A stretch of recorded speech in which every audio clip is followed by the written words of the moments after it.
तो आइए हम अभी पढ़ रहे हैं सांख्यिकी, और सांख्यिकी में हम पढ़ने जा रहे हैं। ये एक आंकड़ा दिया हुआ है, इस आंकड़े का हमको कह रहा है बहुलक निकालने के लिए। क्या निकालना है?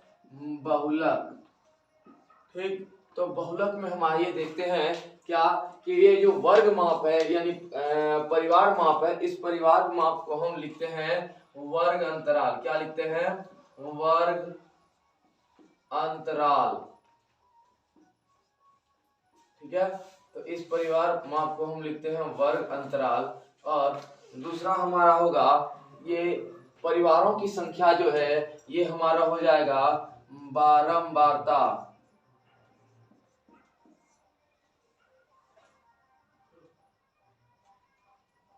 ठीक, अब देखिए बारंबारता हो गया हमारा। अब हम इस वर्ग अंतराल, हमारा जो वर्ग अंतराल दिया गया है, पहला वर्ग अंतराल दिया गया है 1 से 3, ठीक, जिसकी बारंबारता है 7। दूसरा हमारा दिया गया है वर्ग अंतराल 3 से 5, जिसकी बारंबारता है 8। तीसरा दिया गया है 5 से 7, जिसकी बारंबारता है 2। चौथा दिया गया है 7 से 9, जिसकी बारंबारता है 2। और पांचवा दिया गया है 9 से 11, जिसकी बारंबारता है 1। हम आइए देखते हैं, इसमें हमारा दो चीज होते हैं। इसका हमारा फॉर्मूला होता है, तो हमको बहुलक बनाना है, तो जिसमें हम बहुलक का सूत्र जानते हैं। बहुलक बराबर सूत्र होता है L plus F0 minus F1 by 2 into F0 minus F1 minus F1 minus F0, F1 minus F0 और F1 F0 minus F2 into H।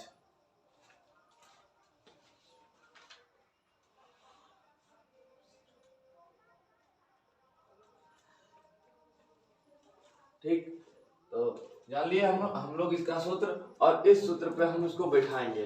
तो आइए देखते हैं इसका सूत्र क्या है, और सूत्र पे हम इसको डालते हैं।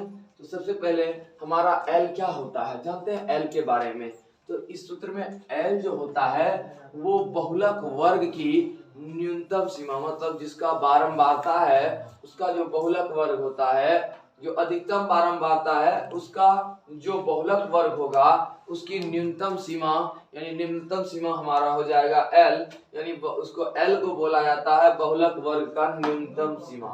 ठीक है, तो इसमें आइए बहुलक वर्ग कहेंगे किसको? तो जो सबसे अधिक बारंबारता है, इसमें सबसे अधिक बारंबारता क्या है? 8। तो सबसे अधिक जो बारंबारता है वो हो जाएगा F1। ठीक है, ये हो जाएगा F1, यानी फ्रीक्वेंसी जिसकी सबसे ज्यादा बारंबारता जिसकी सबसे अधिक है, जो बारंबारता सबसे अधिक है वो हो जाएगा हमारा F1। ठीक है, F1 हमारा ये है। ठीक, और F1 के बाद हमारा जो F1, इसमें जो सबसे अधिक बारंबारता हमारा 8 है, और ये 8 हो गया हमारा F1। अब 8 का हमारा वर्ग अंतराल क्या है? 8 का हमारा वर्ग अंतराल है 3 से 5। तो 3 से 5 हमारा जो वर्ग अंतराल है उसका सबसे निम्नतम सीमा है 3। तो ये 3 हमारा हो जाएगा L। ठीक, अब आइए इसमें F1 के बाद, ठीक, F1 से पहले वाली संख्या हो जाएगी F0, यानी FO इसको बोल सकते हैं, और इसके ठीक बाद वाली संख्या हो जाएगी F2। इसके ठीक बाद वाली संख्या हो जाएगी F2, और इस F2 के बाद इस दोनों के बीच में जो आएगा, इस दोनों के बीच में जो अंतर है, डिफरेंस, ये प्रत्येक के बीच का डिफरेंस है।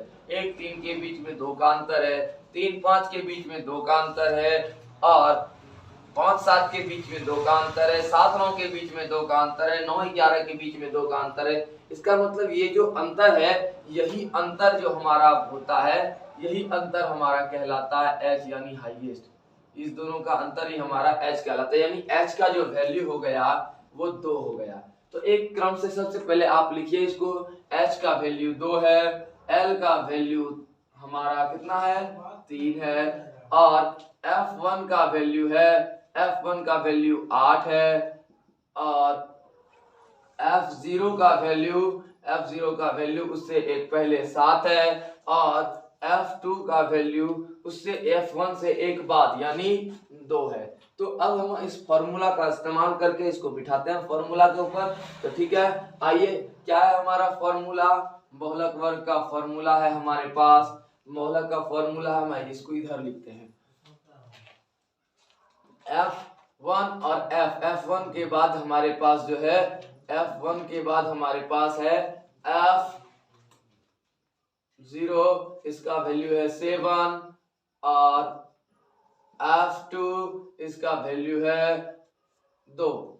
ठीक, अब हम इस सूत्र का इस्तेमाल करते हैं। आइए, L का वैल्यू कितना है, L का वैल्यू है 3, तो हमने दिया 3 और उसके बाद प्लस इंटू F1 का वैल्यू है हमारे पास 8, तो हमने दिया 8 माइनस FO का वैल्यू है 7, तो हमने दिया 7 इंटू y के रूप में 2 इंटू F1 का वैल्यू है 8, तो हमने दिया 8 माइनस F0 का वैल्यू है 7, तो हमने लिखा 7 और F2 का वैल्यू है 2, तो हमने लिखा 2। अब क्या हो जाएगा इंटू H का वैल्यू दिया है 2, तो आइए देखते हैं अब क्या होगा। यहाँ हमारा हो जाएगा 3 प्लस 8 में 7 घटेगा तो 1 और 8 गुना 2 हो जाएगा 16 माइनस 7 में 7 माइनस प्लस यानी 7 और माइनस 2 हो गया 9, तो -9, ये इंटू का चिन्ह है, इंटू 2 हो गया। अब क्या हो जाएगा यहाँ 3 प्लस कितना 16 में से 9 घटेगा तो बचेगा 7 यानी 1/7 इंटू 2। अब क्या हो जाएगा 3 प्लस 1/7 इंटू 2 के नीचे 1 छुपा हुआ है, तो क्या हो जाएगा 3/1 प्लस 2/7।